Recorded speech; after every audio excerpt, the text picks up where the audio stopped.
Hello, hello. Welcome to another episode of the GSMC Wrestling Laureate Podcast brought to you by the GSMC Sports Network.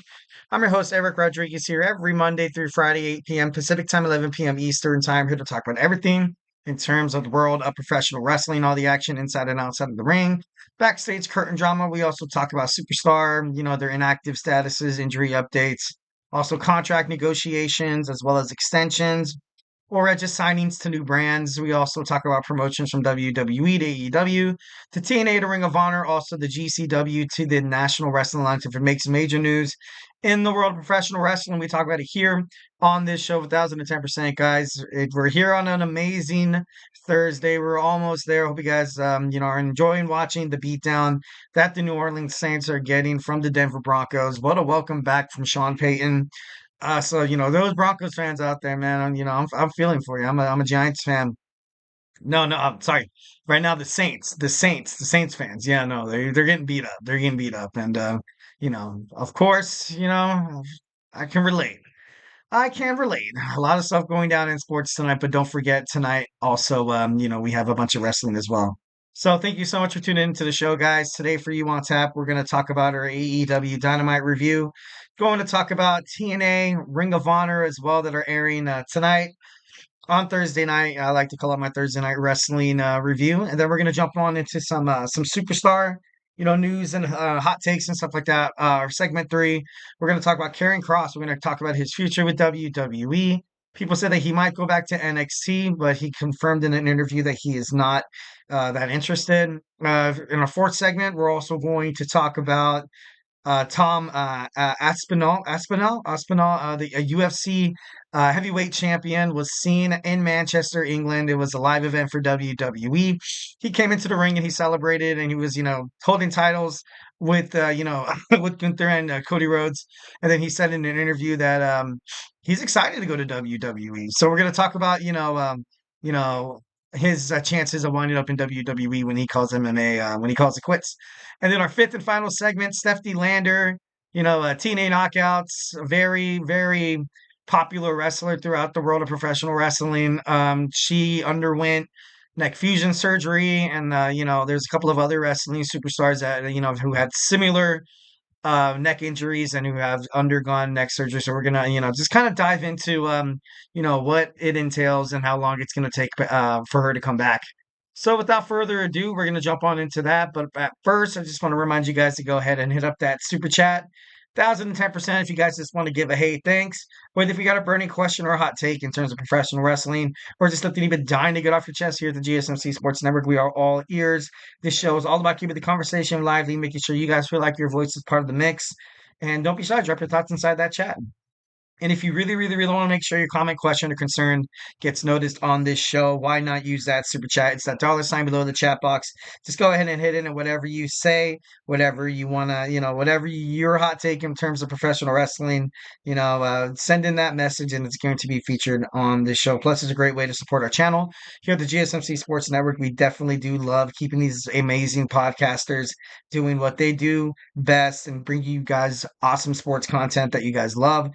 Monday through Friday, so make sure you guys support the channel.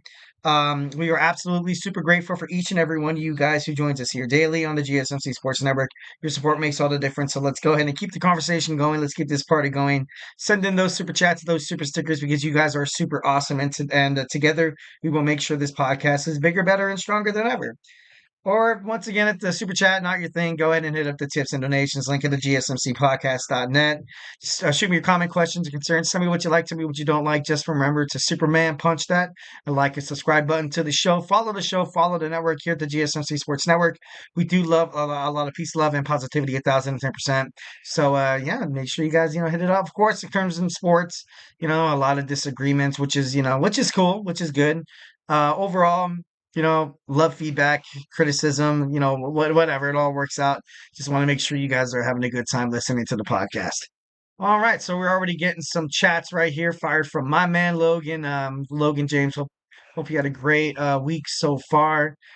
We got, it looks like rankings. Top rankings. Okay, awesome. We have number one. No, we'll start from 10. We'll start from 10. Hikuro Shiad, which is number 10.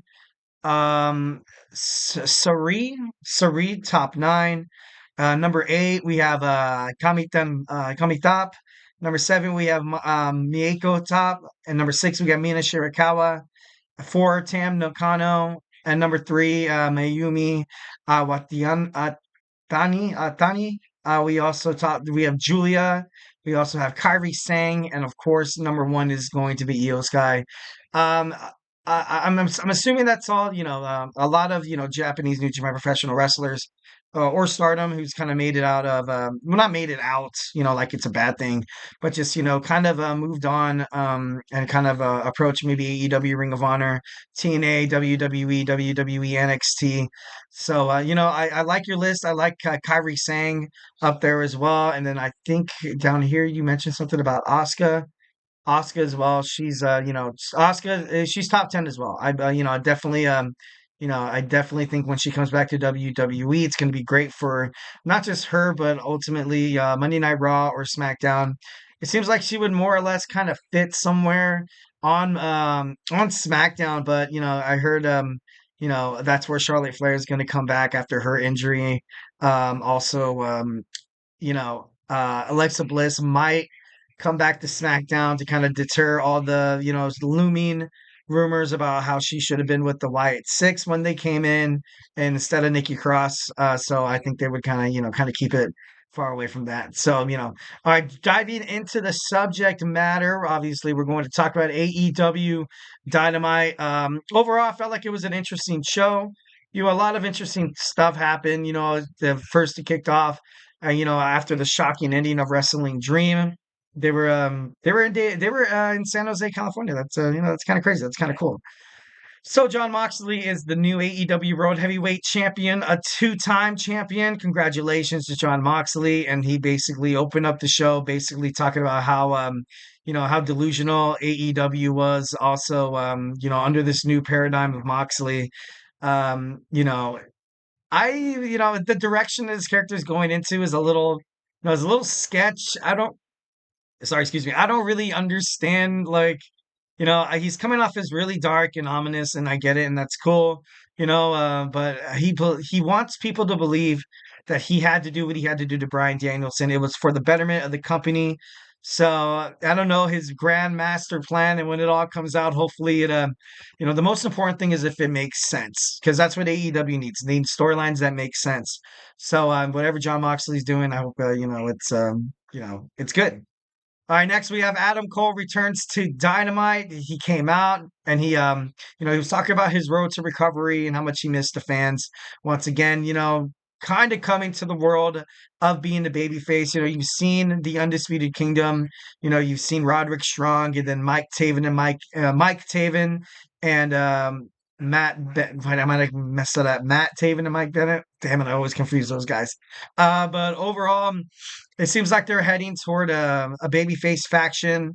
Will they eventually approach, Kyle O'Reilly to be like, look, man, you were right. We don't want to get into stuff like that and have everybody kind of be a big happy family once again. I would invest into that, but that's because I was a huge Undisputed Era fan when they were in WWE NXT. So, as of right now, it's, but then you saw, kind of tied to Maxwell Jacob Friedman, MJF, the betrayal of MJF at Worlds, and basically revealing, that you know I feel like this is going to be one of the hottest rivalries, kind of that AEW would kind of bank a lot of money on, because you have two amazing superstars, and with Brian Danielson gone for the foreseeable future as a full-time wrestler at least, they're gonna need some firepower. You had Daniel Garcia come out basically saying that, "Hey, man, I'm all elite. I'm not going anywhere." Kind of staking his claim as, what? I feel like Tony Khan is going to invest a lot of time, a lot of bookings, also a lot of just attention in terms of on Dynamite, Collision, perhaps Rampage as well. Would love to see Daniel Garcia get into a title run. Challenging somebody like Konosuke Takeshita would be actually it'd be a pretty cool move. But I feel like right now there's that lingering MJF who still wants a piece of Daniel Garcia after you would think it'd be done after AEW's All Out, but or All In. No, I think it was All Out. Yeah, All Out. So MJF obviously responded via satellite, blaming Adam Cole's betrayal for the black-heartedness in his heart. MJF has no intention of stepping inside the squared circle with Adam Cole and giving him the satisfaction of revenge. So, once again, I definitely think that these guys are going to be, fighting each other at Full Gear. Where does Daniel Garcia fit into that? Hopefully, like I said, I would love to see him kind of go after the AEW International Championship if they're serious about him. He was a great Ring of Honor World Television Champion. I loved his reign there, but ultimately to establish himself in AEW, I feel like he needs to win a belt in AEW. And of course, with this new revamped Don Callis family, I feel like right now anything's possible. All right, after Wrestle Dream, Chris Jericho accused Ring of Honor World Champion Mark Briscoe of cheating and, kind of just being a scumbag that Chris Jericho is. No, I'm just kidding. I love Chris Jericho. Obviously, it's kayfabe that he's a scumbag. He wants us to hate him, and he's the best at it. Chris Jericho is definitely one of the best heels of all time. I get, sometimes his babyface turns, but I love him as a heel more. It's kind of crazy. It's still like it's still going between his feud with Mark Briscoe. Um, the learning tree challenging. However, Briscoe believes that the stakes need to even be needs to be even higher due to the fact that the two-time Ring of Honor World Heavyweight Champion Chris Jericho has mentioned Mark's late brother Jay Briscoe, his death and stuff like that. That is, you can't talk about a deceased family member. That's just messed up, dog. That's just messed up. That's just a recipe for disaster.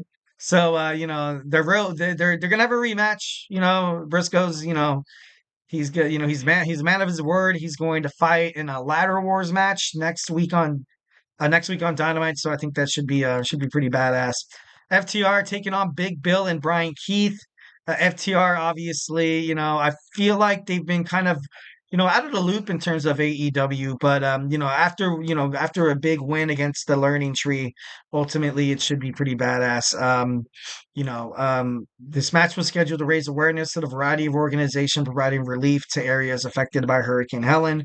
Obviously, those in the area who's been affected by the hurricane, condolences are with you guys, 1,010%. Thoughts and prayers, just keep your head up. I swear there will be brighter times. Just hold your loved ones close, and yeah, pretty much. So Wednesday's night feels like that. Next Wednesday, I feel like FTR is going to keep. Well, it says that they're going to be on Collision. They're going to be on Collision with the Outrunners. So I can't wait to see what happens. Mercedes Mone taking on Queen Aminata. Mercedes Mone. She's full heel. She's full heel. Um, I feel like she's not. You know, I would like her to lose by at least one championship. I just feel like that'd be great for the company. But you're establishing Mercedes Mone as this untouchable, superstar in an interview with Jim Ross. He was talking about how Monet's betrayals. She feels like she's impersonating wrestlers like the Million Dollar Man and Hulk Hogan. The match was good. The match was good. Queen Aminata once again just showing that she can, hang in with the best. She came so close to dethroning the Ring of Honor World Women's Champion Athena's run. So definitely have high hopes for her in the future as well. We have the match. We have the Conglomeration taking on the Elite. Overall, you saw Kazuchika Okada and the Young Bucks, and then Kyle O'Reilly, Rocky Romero, and Orange Cassidy. And I felt like it was it was a decent match. Then you saw interference. So obviously everything with the elites. Kind of sketch. But obviously you saw Pac, Claudio Castagnoli, Marina Shafir, and John Moxley, came in, isolating Cassidy inside the ring and swarming him. Top Flight and the Dark Order tried to intervene, but to no avail. Meanwhile, Okada and the Bucks, just smiled and walked away. Shelton Benjamin defeats Lio Rush. Lio Rush looked like he was contemplating on, joining the Hurt Syndicate. Although I feel like Shelton Benjamin's debut match probably should have been a little bit bigger, in my opinion. The Don Callis family, now he's acquired Brian Cage, the Ring of Honor World Heavyweight Champion, World Television Champion, sorry, excuse me. The Don Callis family looks like they're piecing things together. Finally, they have the AEW International Championship, Konosuke Takeshita. For the longest time, they've just seemed so weak, and now they just seem cold blooded and ready to just attack people. Like you kind of see the intensity of like Lance Archer and Kyle Fletcher turning on his buddy Will Ospreay. They're gonna have a fun feud heading up toward Full Gear, so I can't wait to see that. Mariah May issues an open challenge, and Jay comes face to face. Anna Jay, she put on a great match. It was kind of crazy. No, the smack, but hit Daniels in the ear. I'm happy to see the test. I enjoyed her working, watching her work with different challengers. At this point, did they fight? I don't think they fought. I don't know. Maybe they did. Maybe they did. Don't. I definitely definitely missed that match. Then that's crazy. Next, we have Christian Cage, taking on Switchblade Jay White. What's going on with Hangman Adam Page and Switchblade? Hangman looks like he still wants a piece of Jay White, who's one of the future wrestlers heading toward the future of AEW and rapidly running out of time. So we'll keep this quick. A lot of people believe that this was a pretty awesome episode of Dynamite. AEW has a lot of young superstars that, you saw Bryan Danielson leave, and I feel like, it was kind of like a passing of the torch. You saw MJF come back, you saw Daniel Garcia, and then you've also saw, Adam Cole. Basically, it's time for them to take the reins. John Moxley is going to be an amazing champion. He's going to be an amazing, like, heel, not so heel champion. So it should be pretty interesting. All right, guys. So hey, do not go anywhere. It's my Thursday night wrestling review. We're going to step into the world of Ring of Honor and the ring of TNA Impact. We're going to talk about some of the episodes that's happening tonight. So hey, stay tuned. I feel like I'm losing my mind. Is everybody in the world blind? Please, Lord, give me a sign, a sign. I feel like I'm losing my mind. Is everybody in the world blind? Please, Lord, give me a sign, a sign. I wanna be the greatest. Everybody on the fake shit. I look around and feel like everybody is the fakest. I make this every day and I'm impatient, hoping one day I blow up from the basement. Statement, the top is so vacant. I don't hear shit that I think is amazing. Waiting for my day when I'm playing sold out shows for 1,000 faces. Hey, give me that crown, get in my way and to be put down. It ain't your place, all this my town. If I want that shit, then I'll get it right now. I'm losing it, the noose it fits. I'm losing shit, a stupid myth. You choose to live or choose to dip. You choose to fight or lose your grip and lose a gift. I feel like I'm losing my mind. Is everybody in the world blind? Please, Lord, give me a sign, a sign. I feel like I'm losing my mind. Is everybody in the world blind?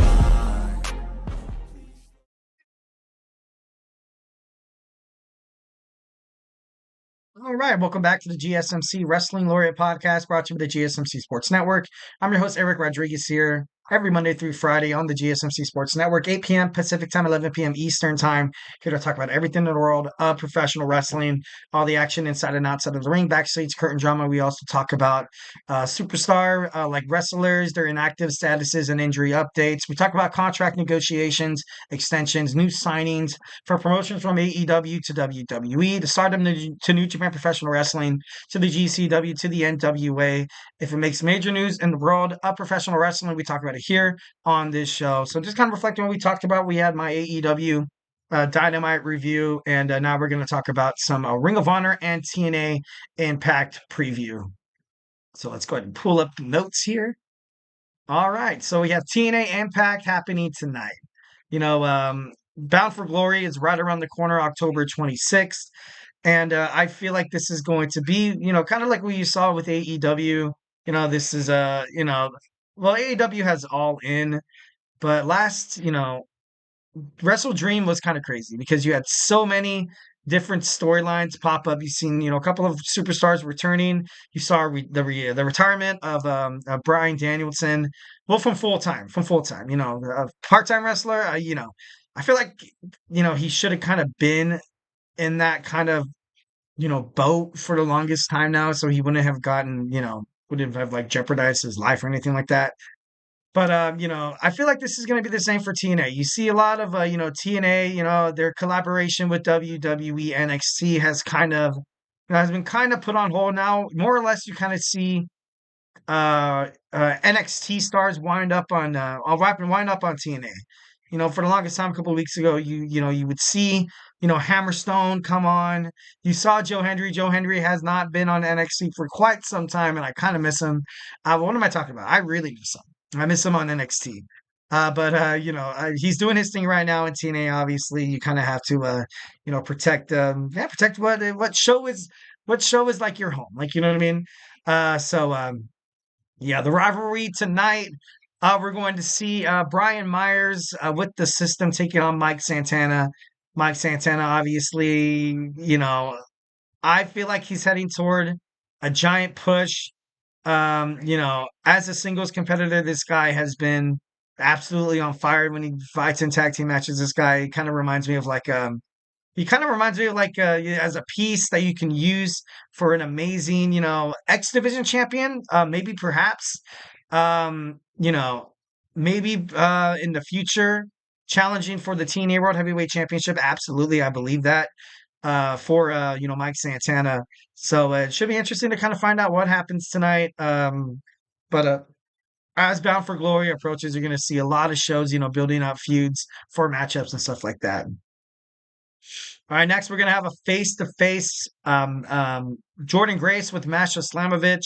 The tensions between Grace and Slamovich obviously has been absolutely on fire. It feels like it's on a scale of 1 to 10, it's like at 1,000. We're gonna see these girls go face to face. Jordan Grace really has not seen a competitor like Masha in quite some time since she had that tag team run with Alicia Edwards.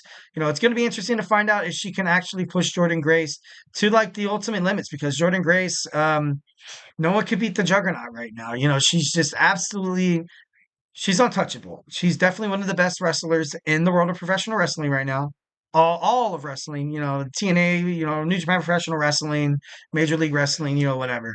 Jordan Grace, I'm not too sure how much longer she hangs around TNA, but consistently kind of showing your face on WWE NXT. You saw a promo. I thought it was gonna be Jordan Grace. It was like this girl comes in. She kind of looked like a kind of like this superhero kind of girl, and then like I don't know. It was an interesting. I saw it on social media. It was actually pretty cool, and I kind of looked and I was like, dude, is that Jordan Grace? But I don't think it is. I think it's somebody different. But I don't know. I want to see Masha absolutely push Jordan Grace. I feel like it's going to. I feel like she can. I feel like she can.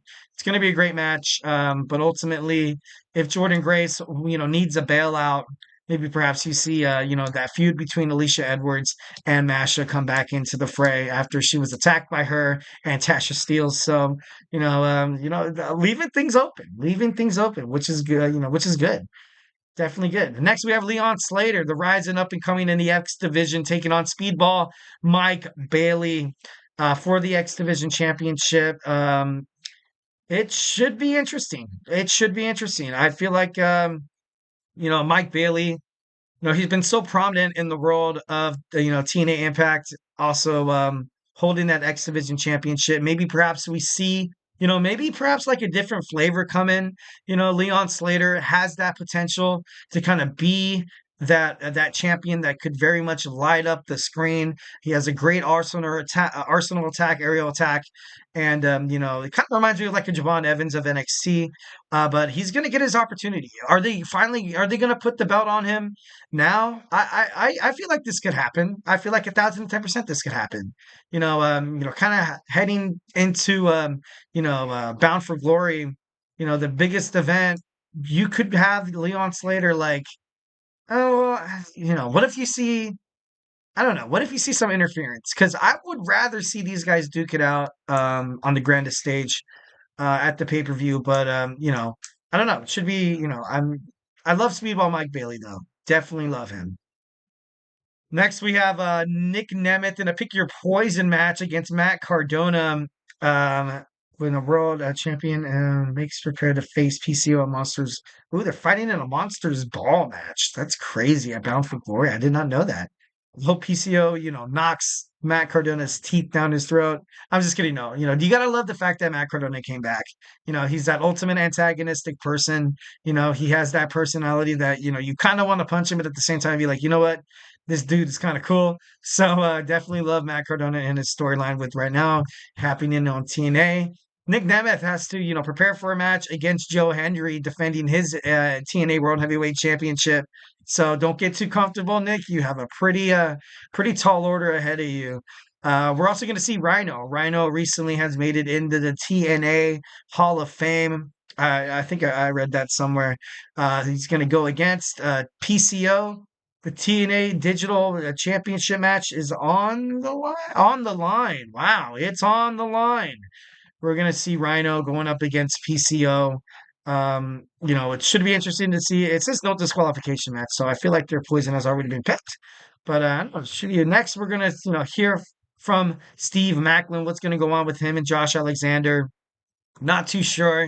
Josh Alexander right now is on a very delicate, I feel like, point in his career, finding out if the TNA is the place he's going to want to stay. His contract is going to be up pretty soon, so it's something that they gotta address. All right, so now we're going to talk about some Ring of Honor Club tonight. Thursday night, once again, we're going to get the fallout, of course, of what happened at Wrestle Dream. And to kind of kick it all off, we have a proving ground match. We have a Ring of Honor Women's World Champion. Athena will take on Lady Frost. Maybe perhaps Lady Frost could possibly be the one to dethrone the fallen goddess. But, her 539, day. No, that's, it's been 39 since. Okay, no, that was since Lady Frost. Title defenses, but her reign is 677 day as Ring of Honor World Women's Champion. There's no question that Athena is like the best of the best in the world of Ring of Honor in the women's division. You know, I don't know. I feel like she is going to be, I feel like something has to give. Like, she's been so, you know, I don't know. She's been so like, what's the right word? And I don't want to say the wrong word because it could sound bad. She seems cold. Cold. She seems like she, really doesn't invest in time and attention with Billy Starks. Maybe Billy Starks is her opponent, in the, at, a Full Gear. That'd be pretty badass to see. But I feel like Lady Frost, I don't think she's going to, win this proving ground match. It's going to more or less just make Athena look super powerful until she actually drops the title. As of right now, I have no idea who that could be. Obviously, I had speculations with Billy Starks when she was the Ring of Honor television champion, women's champion. She kicked ass. I thought she did great in a lot of her matches and promos and stuff like that. So, we're going to see what happens tonight and if they have a potential feud between her and Athena, in their snack bag heading toward, the future. Next, we have a singles match. We have the Magical Girl Yuka Sakazaki taking on Viva Van. That match should be interesting. AR Fox taking on Jack Cartwheel. Willie Mack is going to take on the Commander winner faces the Ring of Honor World Television. They have a title match. At Exodus victory over Exodus Prime. No, that's not the name of the thing. But overall, we're going to see. Commander had a decent match against Hologram on Dynamite last week on Title Tuesday. I definitely think he could definitely be someone to chop up the machine, man. Brian Cage, I've been kind of, I've been absolutely on fire with Brian Cage. I definitely was happy to see that he's going to have another title run. The Ring of Honor World Television Championship is, it's still great. It's not the main card title, But out of all the titles in AEW, like I love the International Championship, don't get me wrong, the TNT Championship, but anything that kind of, holds close to the Ring of Honor World Heavyweight Championship and the AEW World Heavyweight Championship would probably be, the Ring of Honor World Television Championship. I don't know if that's weird for me to say, but well, since Brian Cage is holding it, I definitely love it. We're going to see MXM Collection, the Patriarchy's Nick Wayne will be in action, Spanish Announce Project and Angelico and Serpentico as well. Atlantis Jr., who recently lost his championship to Brian Cage, will take on John Cruz. So we have a pretty awesome, pretty awesome episode of, Ring of Honor Club, on tap. So make sure you guys, tune into that if you're looking to watch some professional wrestling tonight. All right, guys. So, hey, do not go anywhere. We're going to jump on into the teeth of the information right here. We have Karrion Kross news. Karrion Kross's future in WWE has potentially been solidified. So, grab your favorite snack, grab your favorite ice cold beverage, and we're going to talk about it in about like 25 seconds. Looking for your daily fix of sports talk without having to pay for it?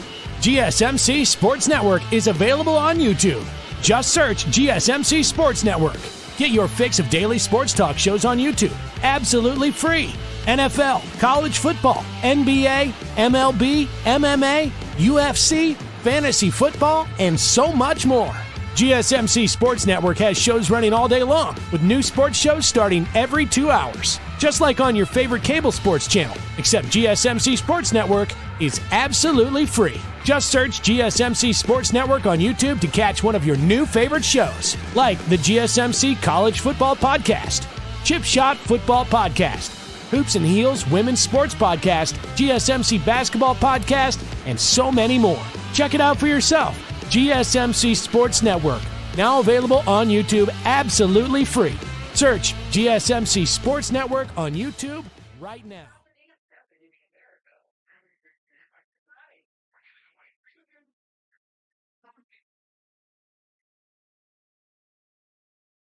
All right, and we are back with the GSMC Wrestling Laureate Podcast, brought to you by the GSMC Sports Network. I'm your host, Eric Rodriguez, here every Monday through Friday, 8 p.m. Pacific Time, 11 p.m. Eastern Time on the GSMC Sports Network to talk about the best thing in the world, professional wrestling. We talk about all the action inside and outside of the ring, backstage curtain drama, superstar inactive statuses, injury updates. We also talk about their contract negotiations, extensions, and perhaps new sightings from brands. We talk about promotions from Ring of Honor to AEW to TNA to obviously the WWE. If it makes major news in the world of professional wrestling, we talk about it here on this show 1010%. So make sure you guys tune in. And I got a shout out in the chats from my man Tony Hayes. Tony Hayes sounds like a pretty cool name, and that sounds like a wrestler's name in itself. Saying greetings, my friend. Hope you're having a great, safe, and beautiful Thursday night, and hope you're gearing up toward having an amazing Halloween. A lot of the holidays are literally like around the corner. So I hope everybody is having a fun, safe lead up to the holidays. All right, so without further ado, we're going to talk about Karrion Kross's future in WWE. But before we do any of that, I want to remind you guys to go ahead and hit up that super chat whether if you got a burning question or a hot take in terms of the world of professional wrestling. Here at the GSMC Sports Network, we do want you guys to feel absolutely comfortable to share whatever's on your mind. If it's something you've been dying to get off your chest, we are all ears. This show is all about keeping the conversation lively, making sure your voice is part of the mix, so don't be shy. Drop your thoughts inside that chat. And if you really, really, really want to make sure your comment, question, or concern gets noticed, why not use that super chat? It's the $ below that chat box. Whatever you put inside there is going to be featured, guaranteed to be debated on this show 1010%. Your super chats obviously helps us keep the lights on so we can keep these amazing podcasters doing what they do best, is bringing you guys awesome sports content that you guys love so dang much. We are super grateful for each and every one of you guys who joins us here daily on the GSMC Sports Network. Your support means a lot to us. It makes all the difference. So let's keep this conversation going, keep this party going, and let's make this show bigger, better, and stronger than ever. Send in those super chats, those super stickers, because you guys are super awesome, and we can kill this. Also, if the super chat not your thing, you can still find us at the gsmcpodcast.net. Hit up that tips and donations link and tell me how you feel. Tell me what you like. Tell me what you don't like. Just remember to Superman punch that like and subscribe button to the show. Follow the show. Follow the network here at the GSMC Sports Network. We do love a lot of peace, love, and positivity 1010%. But of course, we're talking sports, talking wrestling especially. A lot of debate, criticisms, Feedback is a gift, so absolutely drop anything inside that chat. Even give me a shout out where you're listening from. So if you have any plans during the weekend, I actually have I'm planning on it. I might go to a Halloween party on Saturday. I might, still up in the air. I have to get a costume and stuff like that. So you know, clap. All right, so Karrion Kross, Karrion Kross on WWE Monday Night Raw has been, he's been all right. From the get-go, this whole Final Testament thing never really kind of made way. I don't know. Excuse me. I don't know. Oh, sorry, I just ate. I don't know if it makes sense, but ultimately, his presence backstage is felt. Whenever he's inside the ring, whenever he's wrestling, he has this intense, presence about him, and it's great. It's great. WWE definitely needs to find something for this guy, and he's a two-time NXT champion. Obviously, back then he was fired and he was brought back in 2022. The Final Testament is about time to kind of call it a whiff. It's kind of done. I haven't seen the authors of Pain in action in a while. And with Monday Night Raw cutting to 2 hours, I don't really feel like it's going to be, successful. Sometimes you kind of stick your neck out, you kind of put a lot, you kind of invest in time and money inside of something, and then sometimes it just doesn't work out, and just, it's kind of nip it in the butt before it becomes like a giant freaking problem. It's because at first it was Xavier Woods possibly joining the Final Testament, and then you see Karrion Kross speaking with the Miz backstage, and it's just I don't know. As of right now, I can't really put my finger on it. All I know is I don't want Karrion Kross to go anywhere. Authors of Pain, when they were fighting for, I think it was Axiom and Nathan Frazier for the NXT tag team titles, I kind of ultimately thought, I was like, all right, this is it. And then you even saw Karrion Kross, make a impression inside the NXT squared circle as well. Nothing really came about it. You know what I mean? It's as of right now, it is kind of troublesome. But ultimately, I just want to see Cross find something that best suits his his abilities. He cuts great promos. He has this kind of like this sick, sadistic kind of run to him. Now that you have the Wyatt Six on Monday Night Raw, you don't really need that. Factions inside WWE. Some of them are great. Some of them could be really, really bad.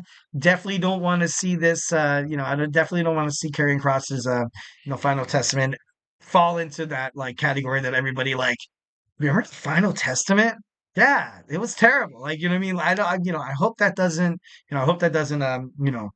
come into play there. But in an interview, he was asked about returning to WWE NXT. Is it possible? And then he basically went on to say, Karrion Kross behind the curtain is a different guy. He's obviously he looks out for his wrestling, his coworkers, and he basically said he acknowledges that NXT should mainly focus on expanding or building new potential WWE superstars, and he said it wouldn't be fair to the upcoming talent if he would kind of take over in time and stuff like that. He believes he would take opportunities away from, and time as well, TV time, title shots and stuff like that away from young talent. So obviously he was like, you know what, I want to, but I ultimately feel like it'd be a bad decision. Much like when Tony Khan approached Bryan Danielson once when he signed with AEW back in 2019, Danielson was like, you know what, I don't want to take I don't want to take opportunities away from these guys because my neck is basically holding on by a thread. I don't want to lead these fans into this whole new, yes movement. Ultimately he was like, what, give the other guys a shot.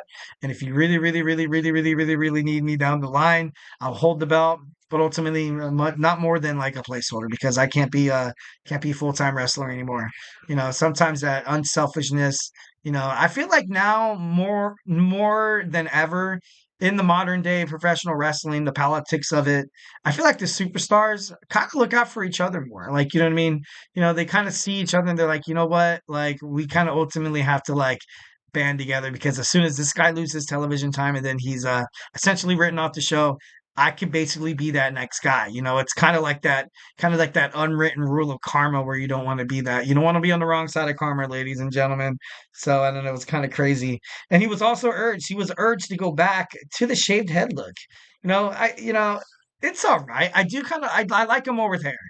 He looks a little, well, with the shaved head, I don't know if it's like guilty by association that everybody who shaves their head looks like they could be like looks like they could like play the part and stuff like that. And even Karrion Kross said it himself that he will shave his head again. Ultimately, if there's like a storyline behind it, so maybe that's what it takes for him to shave his head. For me, I would never ever probably shave my head. I already have a giant freaking 5 head forehead. It basically looked like my forehead would just reach around all the way to the back of my skull. That's how bad it would be. So, but then some people do pull off a great shaved head. I have a buddy, I'm not going to name any names, but he's pretty cool, and he pulls off the shaved head pretty darn well.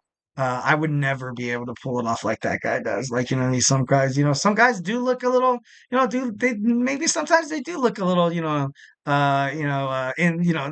like sensitive guys when they shave their head. But mostly seems like people who have shaved heads are, badasses, or don't want to mess with that guy, like, you know what I mean?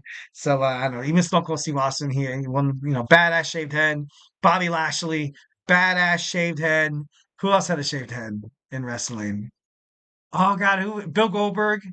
Who was that guy that they? Dang it, the guy that they got to impersonate Bill Goldberg. I don't know. That was funny. Oh my God, what was it? Oh, it's gonna bother me all night. But anyways, so it's kind of funny how he was like, you know what, I'm up for it. I can consider a shaved head, but there has to be a good storyline around it. Uh, so a couple of questions that come to mind, like what's the future of the Final Testament? What's this angle that WWE is trying to play with the Miz?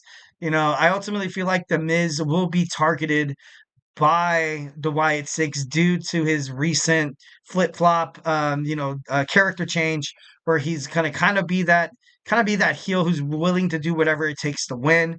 It's kind of ironic that him and Kevin Owens kind of are set to take on this new character heading into the same direction that now the Miz and both KO are going to be like absolutely like relentless inside the ring, which is exactly what Karrion Kross is known for when he's wrestling. So he's going to need some help. Much like you saw Chad Gable, once when he turned his back on the Alpha Academy, then he got with the American Made. They were targeted right away. The Miz is going to have to come to Karrion Kross and the Final Testament for some help. You got 4-on-4 right there. You have Rowan, you got Gacy, you have Loomis, and you also have Uncle Howdy as well. And damn it, I'm missing somebody. No, I'm not. No, I'm not. It's so weird. Whenever it's like the Wyatt Six, I name some guys, and I'm like, oh, it's not six. But we have these guys as well. Going up against AOP, Karrion Kross, and The Miz, happening at Survivor Series. That's a money card right there. That's a money match on the main card. That would be great for Survivor Series. You kind of have these 7 sadistic, sketchy, dark, ominous people going at each other, and then there's the Miz. But no, ultimately, like I feel like that would be probably the best direction to kind of, if you want to reincarnate or kind of keep the Karrion Kross character busy for at least a month and a half. This could definitely be a way to kind of do so. Maybe after this, he finds his way and tries to attack Jey Uso for that WWE Intercontinental Championship, setting up a match, perhaps at the damn, what's the other couple of because November's going to be Survivor Series, and then December. I don't know if it's going to be in the Royal Rumble because that's all the way like around February. So I'm not sure if that's what they're going to kind of book in terms of Karrion Kross going up against Jey Uso. But it would be great. Jey Uso was so over right now, so much of a babyface going up against a dark, six at this. I'm just kidding. No, like going up against a guy like Karrion Kross, which is probably the absolute like the opposite, like what I mean, of Jey Uso. I feel like that booking would be pretty badass. So that's obviously up in the air. That's obviously up in the air, and just a couple of WWE main stars that were on the main roster that went back to NXT to try to get success once again. You had the New Day, you have Dana Brooke, Natalia, Ember Moon, Dolph Ziggler, Apollo Crews, Baron Corbin, and then Finn Balor. But I don't know. I feel like WWE can't expect NXT to kind of be that back burner brand anymore. Where it was like, you know what, let's just throw this person since we promoted them to WWE main roster. We can't. NXT is its own entity now. They're gonna have to start selling out stadiums. They can't afford to kind of be the back burner anymore. They're sprouting out new talent, young talented individuals, that are going to be the face of their company. They can't afford to be, accepting some of these, and I'm not trying to sound mean, but like rejects off of Monday Night Raw and SmackDown. I'm sorry, I feel like that'd be terrible for NXT, which is kind of like what Karrion Kross was alluding to in his interview about, hey, like honestly, me coming back to NXT, it just doesn't make sense. All these guys work their arse off. They're young and rising superstars. I don't want to take any opportunities away from those guys. So definitely 1,010% in agreement with what Karrion Kross's take on in terms of that. All right, next segment, we got UFC champion Tom Aspinall was at a WWE live event, shared the ring with Gunther and Cody Rhodes before their match at Crown Jewel. They all had a handshake. They both broke kayfabe, and they were excited to accept Tom because, Aspinall was talking about joining the WWE in an interview, and we'll share what he had to say, his comments, and his attitude in a moment when we come back. So, hey, do not go anywhere.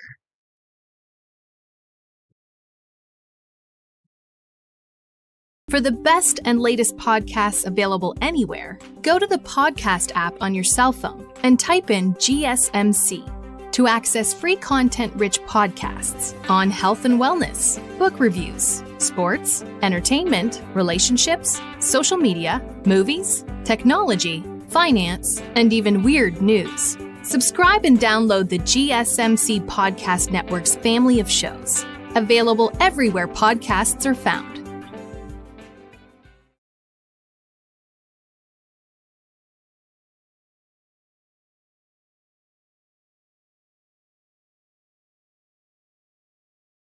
Right, and we are back with the GSMC Wrestling Laureate Podcast, brought to you by the GSMC Sports Network.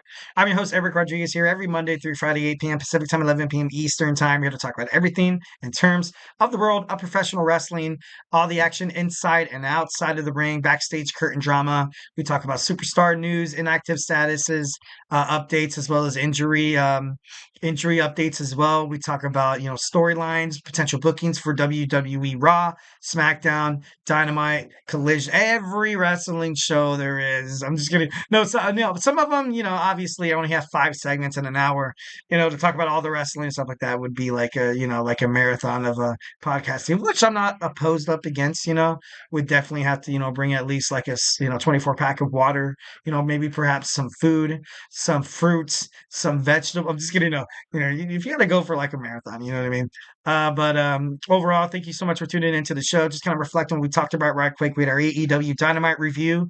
We also had our, TNA Ring of Honor Club previews for tonight's episodes. We also talked about Karrion Kross's future in WWE, maybe potential storylines, with him and, his comments of, him in an interview talking about him potentially going back to WWE NXT.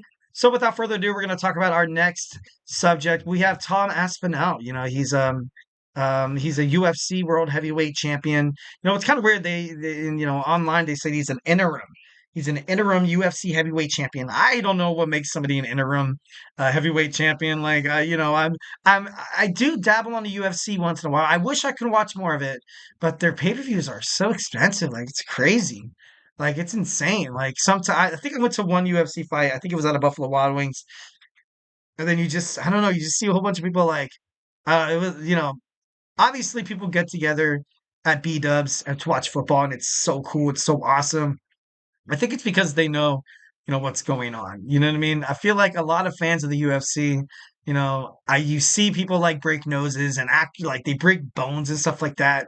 And I'm just your friendly neighborhood WWE fan. Like, you know what I mean? Sometimes it could be a little much. You see these guys like blah blah blah, and I'm like, bro, like, what are you doing? Like, oh my god, like, dude, he's done, man, he's done. And the referee has to like come and run and push him off and stuff like that. And I don't know, it's It's cool, people get excited. Oh my God, people get excited. People get absolutely nuts when they see a UFC flag. I went to I went to a party once, a UFC watch party. So it's twice I went to like UFC events. And, you had those guys that were like, okay, this is exactly how you get out of this submission hold. There's always that one guy who knows how to be a better fighter than the people being portrayed inside the octagon. There's always that one guy. Also, there's always that one guy who like practices moves on you, and usually he has that like drunk girlfriend in the corner. Be like, "Oh my God, babe, you could have totally been a UFC fighter." Like, you know what I mean? There's always that person, and I'm just kidding. No, I'm not dogging on, UFC fans or anything like that, But although for the longest time, UFC fans before their partnership with with TKO, all used to love calling WWE. Oh, you watch that fake stuff, man? And I'm like, dude, like, do you know what these guys actually go through? So, I don't know, a lot of back and forth banter, but see, that's what the podcast is all about, talking about stuff. Send me in the chat maybe how you feel how the UFC matches up with the WWE. Maybe you've had some prior UFC watch party experiences that kind of went south like mine. I'm just kidding, no. Overall, all right, so let's talk about the UFC champion Tom Aspinall in WWE. Got a chat from my man Logan James. I have a hard choice. Who is top three? Julia, Mayuma. Man, that'd be amazing if I knew how to pronounce that. I will do. It's just Julia. Julia. From what I saw with her match with Roxanne Perez, she's very gifted. Um, she does kind of have a hard time speaking in promos because I feel like she doesn't really know the language that well, which shouldn't, ultimately like be a burden on the perception of wrestling fans and her career and stuff like that. Absolutely not 1,010%. That's bad. You know, I would love, what, as soon as this podcast ends, I'm going to look up a Mayuma. I'm assuming that's New Japan Professional Wrestling or Stardom. Would it be interesting to kind of find out, how she, her presence inside the squared circle. So I'm actually gonna write that down. I'm gonna make sure I Google that. But ultimately, I do feel like Julia is doing great inside NXT. This run-in with her and Stephanie Vicura of the CMLL is it's just fantastic. It's just it's just amazing how NXT is going so global so quick. Recently they just found out they were going to be on the CW, kind of replacing the CW saw kind of the NWA seemed like they were kind of faltering. They do have episodes on their X channel, but I think there was some controversy between the National Wrestling Alliance and a spot or or spot they did where one of the wrestlers actually went out in the crowd and was doing illegal substances with the fans, and it was shown on the CW. And I think after that the CW was like, you know what, no thank you, we don't want any part of that. Like, I get you can run the creativity and I get you can run your own wrestling promotion however you want, Billy Corgan, but that's just that's just a no-no. And obviously AEW loves to push the lines as well, in terms of that as well, like that plastic bag spot, the syringe in Swerve Strickland's mouth in that steel cage match with Hangman Adam Page at AEW All In. But I don't know. I feel like once when the CW called it quits with the NWA, and the way that this NXT is right now is it's wonderful. It's great. It feels like it fits. It feels like more of a CW kind of wrestling promotion as well. So, without further ado, let's go and jump on into this. So, this guy jumped into the wrestling ring at the WWE live event. Cody Rhodes and Gunther were obviously having a showdown. He's in Manchester, England. He came in. He actually, the England native, from the UFC. Obviously, TKO, the parent company for both the UFC and the WWE. Gunther even broke kayfabe, shook his hand. It was like, it's an absolute pleasure to meet you. Congratulations on all your success. And then he even said, Cody made the best man win. Like, you know what I mean? For me, it'd be awesome if you kind of left it at that. I don't really want to see WWE drive more of a wedge between Gunther and Cody Rhodes. I would love to see these guys still have, potential storylines on both Raw and SmackDown. Because if you think about it, there's no really obligation to kind of have these guys have promos where they just, beat the crap out of each other, or they're very vocal about their fight and stuff like that. Like, there's no need for that. There's no need for that because the titles aren't on the line. So it's not a big deal. But yeah, of course, there's the WWE Crown Jewel Championship. I get it. Like, it's cool. Like, you know what I mean? Like, Riyadh, Saudi Arabia, or Jeddah, like I keep, kind of like my philosophy in terms of professional wrestling. You really don't see like any big badass title change happening, across seas, even like Bash at Berlin or like the, Backlash in France or, Clash at the Castle. Like, you don't really see any like big, I feel like when in terms of WWE, they do, obviously it's smart business. You have the big four pay-per-views, Survivor Series, Royal Rumble, WrestleMania, and, SummerSlam, where it's like, okay, now we can kind of have these world heavyweight titles, kind of change hands if it absolutely needed to be. But you don't need to turn these guys against each other so crazy. Much like I kind of alluded to with Kevin Owens going heel, attacking Cody Rhodes, and now he's attacking Randy Orton, which I honestly disagree with. I felt like he still should have been Randy's friend. I felt like Randy, could have maintained that person in the middle. It was like, you know what, you guys, keep doing your thing, keep fighting each other, but just leave me out of it. And I don't think Kevin Owens needed to go that heel. And he went so far off the deep end. Like, I was kind of disappointed about the attack on Randy Orton. But I trust Triple H Palovek and his creative capabilities and his his smart brain.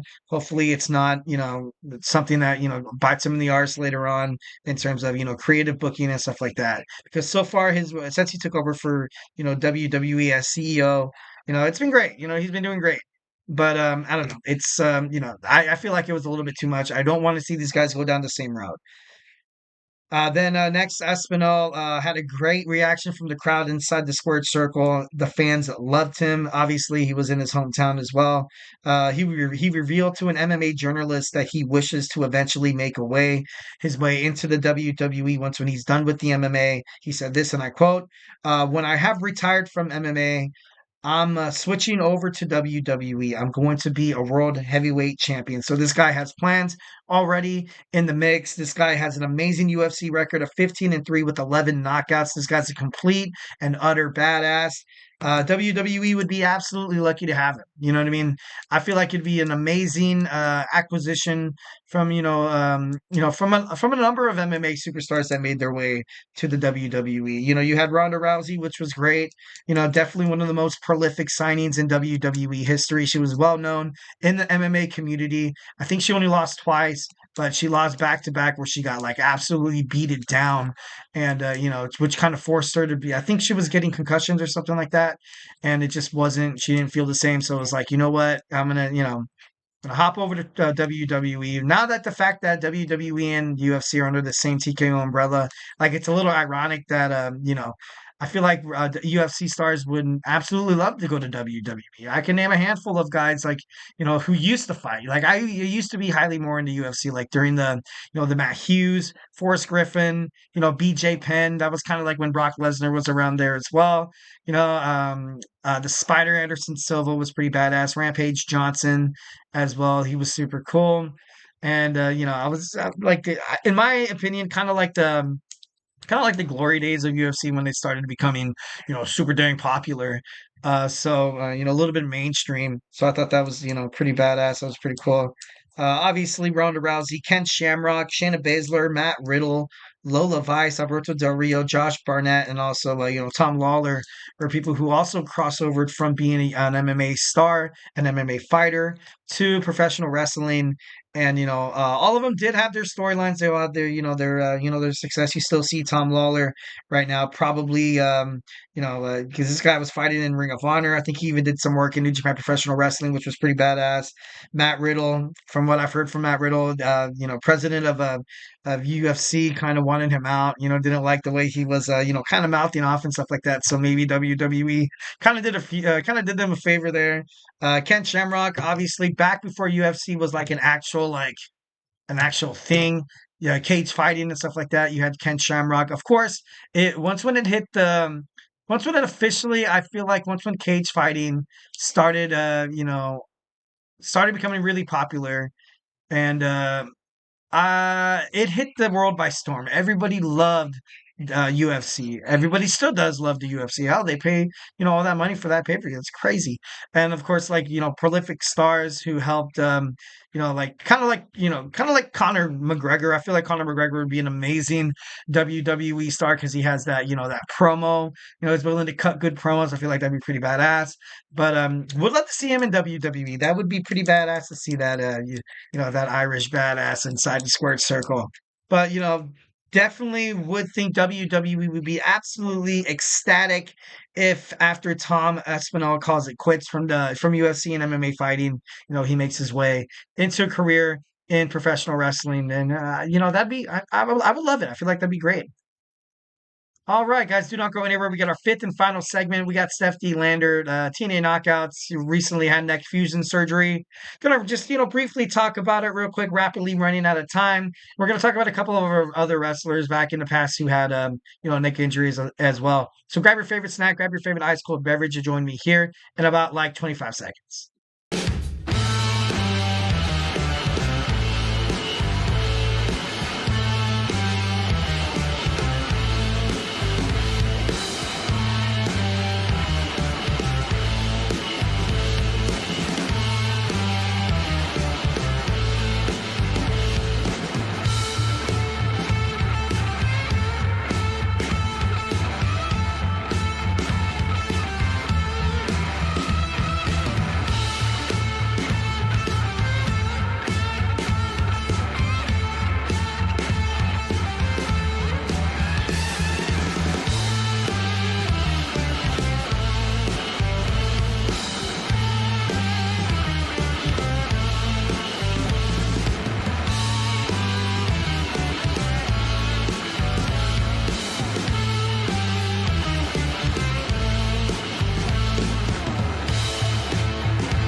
All right, all right, all right. Welcome back to the GSMC Wrestling Laureate Podcast, brought to you by the GSMC Sports Network. I'm your host, Eric Rodriguez here. Talk about some of the best things in the world. Obviously, your favorite wrestling fan, professional wrestling. So, just kind of reflect on what we talked about real quick. We had our AEW Dynamite review. We had our Ring of Honor TNA preview. We talked about Karrion Kross's future in WWE.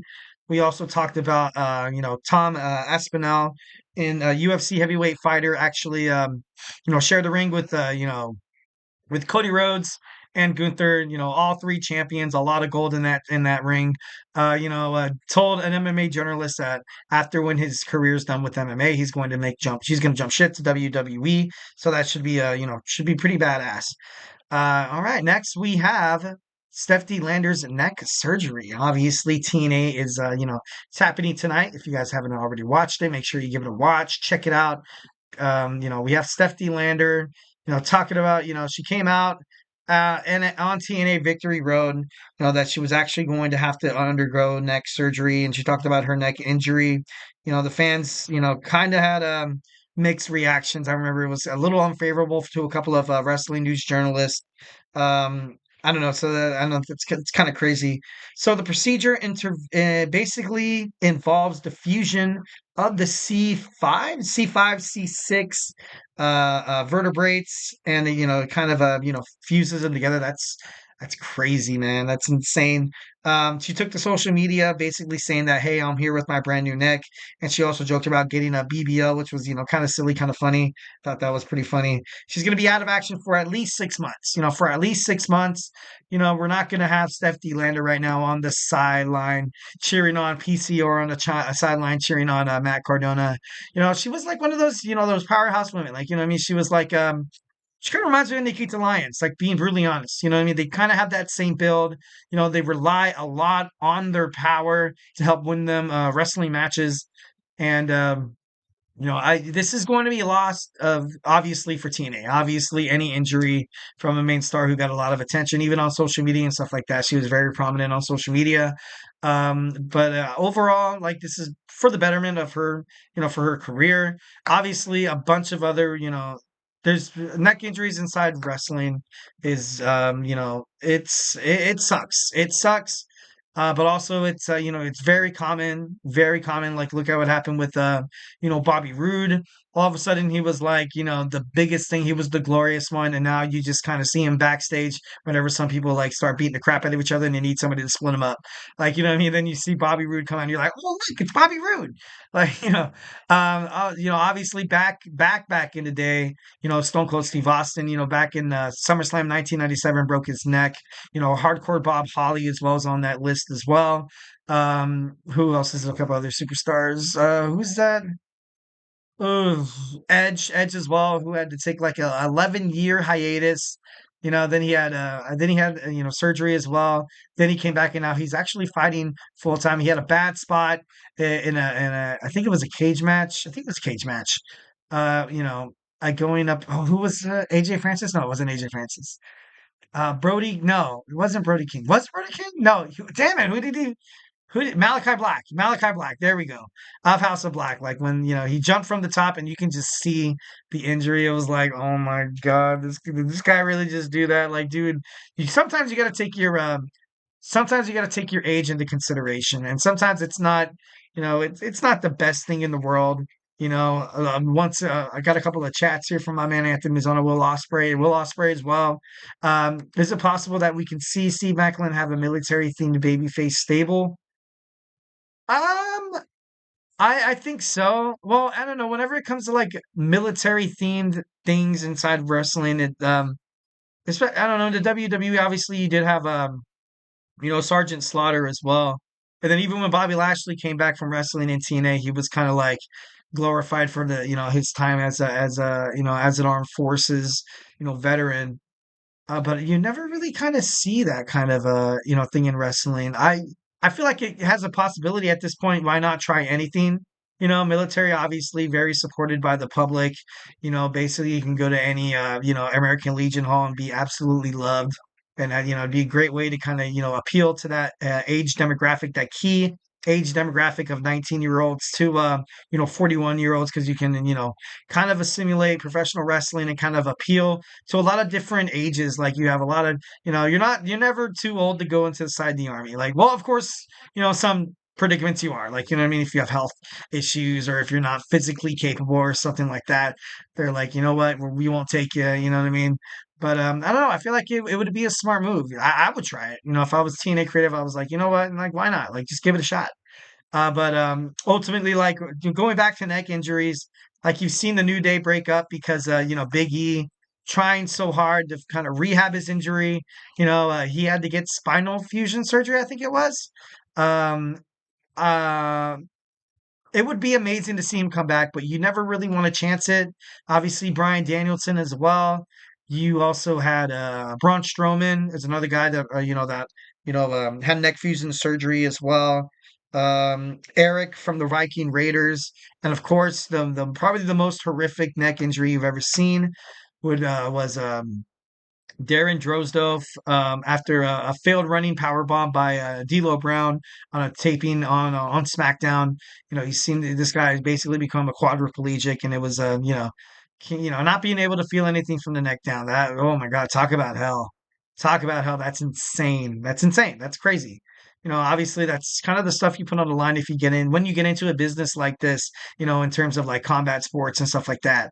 But I don't know. It's a very, unfortunately, it seems like maybe like one in every like 7 or 10 wrestlers have problems with their neck. And obviously, there's also another wrestler that I'm kind of like, you know what? I'm not going to mention his name, but he had a neck surgery as well, and he would take painkillers and stuff like that, and probably people think that, and the use of steroids as well, messed up his brain, absolutely, like gave him CTE. Once again, not naming names, but I'm pretty sure you guys already know who I'm talking about. He basically has been blackballed and blacklisted in WWE. Kind of, invokes my reason not to mention his name on this podcast. But I don't know. It's always crazy. It's never a good, never a good spot. Obviously, in terms of like women breaking their necks too, like Lita did it. That's what caused Lita to have such a short, wrestling career as well. I got another chat from my man Anthony. I have a friend who knows where these, coasters are coming from. He had to have his C4 and C3 fused together, and also a broken shoulder in the same injury playing football. Yeah, yeah, NFL starts as well.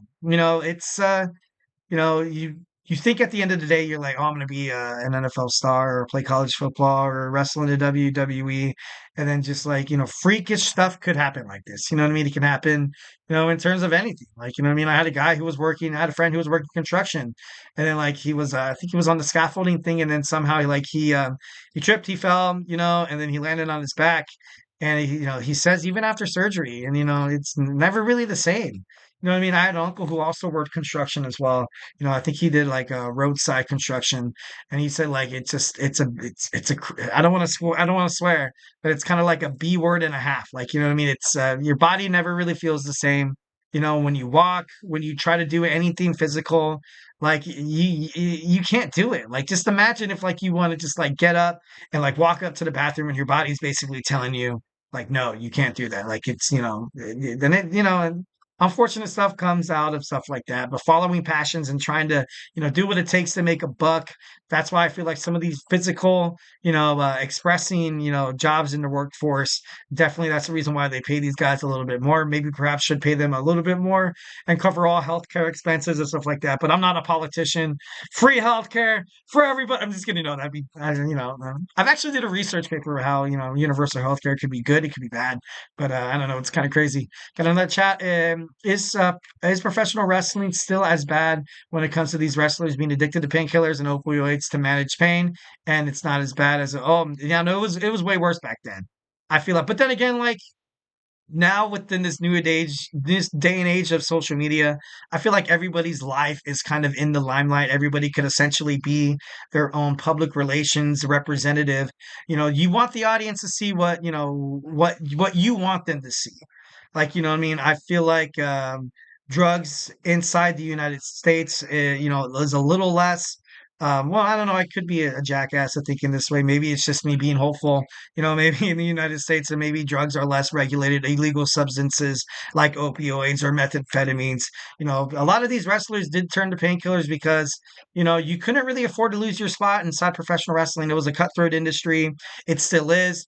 But I feel like as of right now, especially with Triple H, Paul Levesque, a lot of people kind of see, all these wrestlers getting laid off in WWE, like, oh, what's Triple H doing? He's cleaning house. He doesn't care about these guys and their, the wrestling careers. The fact I feel like Triple H is hiring or his signing superstars that he ultimately knows they're gonna have a storyline for. Injuries do happen. So in that case, you do kind of fall back on some of these other wrestlers. But I feel like it's less cutthroat now. I feel like the safety of professional wrestlers are at the utmost, priority. You don't see, weapons anymore. You don't see chair shots. Like, look, like in a tables, ladders, and chairs match, sometimes some guy literally goes through one table and then he's hit by a chair, like when they kind of shove it in the side right here, where it doesn't really cause any damage. Well, if it's botched, then it could. And then they get up on the ladder and they don't use the ladder as a weapon anymore. They're kind of more keen on like throwing people like through the ladder, which is still sometimes that looks like it hurts. Like it's crazy. But as of right now, I feel like professional wrestling is doing a lot more better in terms of protecting the wrestlers. Obviously, there's a couple of spots on AEW that I'm kind of like, I'm just kidding. No, I'm just kidding. Don't want to throw any shade or start any conversations about that. But I don't know. It's just kind of crazy. Just kind of looking back at what Steph Lander was all about. She's 27 years old. Kind of young to have neck fusion surgery. She's from Melbourne, Australia. She was in NXT. Obviously, before she made her way back to TNA, she was known as Persia. Parati. She was released in April of 2022. Wrestled for Melbourne City Wrestling, Newcastle Professional Wrestling. She's actually the inaugural MCW champ. She made her TNA debut February 2023, and she's a Maltese descent. She came out as bisexual in 2019. Wrestlers, like I was talking about earlier, with neck fusion surgery is, it's hard, but it's the harsh reality of professional wrestling. Obviously, injuries do happen. I don't know. It's just, it's kind of crazy. It's kind of crazy. To me, the hardcore style needs to be retired. I think this is what caused most of these guys to be seriously injured at the end of their careers or have, having multiple surgeries. And I agree, 1,010%. A lot of people do give, professional wrestling a bad rap for being so-called fake. But, a lot of wrestlers, even Hulk Hogan said he's had like 28 to like 30 surgeries in his life. Obviously, Mark Calloway, The Undertaker as well. Sometimes, it's physically excruciating. You're putting your body through a lot of scrutiny. You know what I mean? But I do like your point of how nowadays the hardcore style needs to be retired. They recently, WWE has recently kind of allowed blading to come back to WWE under major spots, which, blading could make or break a feud or a rivalry. I feel like it is dangerous as hell. But like I said, I grew up during the Attitude Era, and I feel like a lot of people who do love hardcore styles are probably ages. Damn, I'm 32, so probably ages from like 30 to above in terms of wrestling fans. I feel like nowadays wrestling fans are like, not really, they kind of got that, that PG era of professional wrestling where there was no, for the longest time, there was like really, really never any kind of hardcore, kind of sense, and with the WWE Monday Night Raw coming to Netflix, I'm not sure if anything's going to be kind of reincarnated to be like, hey, you know what, since we have to compete with a lot of because you turn on Netflix, what's the first thing that pops up? Hey, why don't you go ahead and check out this show? It has this many stars. Oh, hey, let's go ahead and show you our top 10. Monday Night Raw needs to be in that top 10 to acquire new wrestling fans. That's the purpose of this deal. And it's just, I don't know, it's kind of crazy. This is kind of crazy. And like Anthony said, I'm not too keen on them bringing back a lot more hardcore spots, especially when you're trying to protect the careers. The best thing about, in terms of wrestling or even football, baseball, basketball, you name it, someone's physical capabilities are great. Someone's, agile abilities, their speed capabilities. But the best thing is obviously their availabilities. Why would you want these guys, going at each other, hardcore, and then, someone gets injured, and then like a promising rising star, that has a lot of momentum. Their momentum is absolutely demolished because they get injured. Look at what happened with AJ Styles. Obviously, it was AJ Styles' injury was a total freak accident. Obviously, it had nothing to do with hardcore, but it was just the fact that he went in there, and a lot of fans were so excited. He had such a positive affirmation from the fans that I was like, oh, AJ Styles. He's gonna come back as a baby face, and he's gonna go on maybe like a United States title run. Like that could have happened, but he got injured. And injuries do happen, and it just sucks how it just it comes to athletes, and it's like a screeching hold.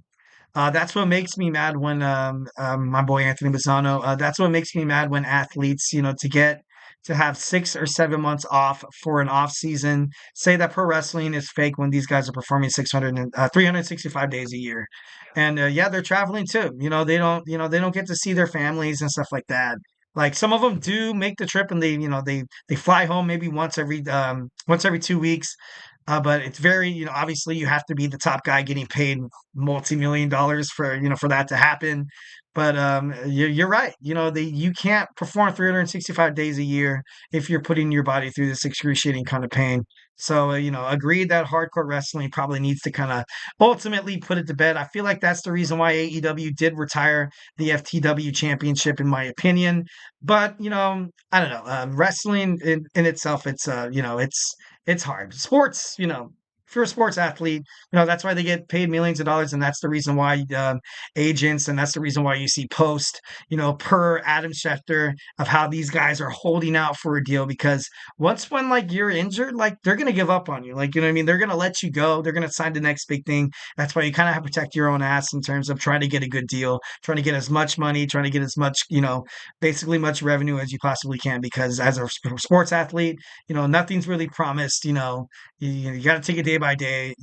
Anything in practice, you can have a slip up. Like, look what happened to Paul George when he was playing in the preseason in the NBA. Like, and then now they're like, oh crap, now what's gonna happen with that? So I don't know. It's just it's just injuries. Injuries suck, man. Just sucks. All right, guys. Well, thank you guys so much for tuning in to the GSMC Wrestling Laureate Podcast, brought to you by the GSMC Sports Network. I'm your host, Eric Rodriguez, bidding you farewell. Hope you guys have an amazing night.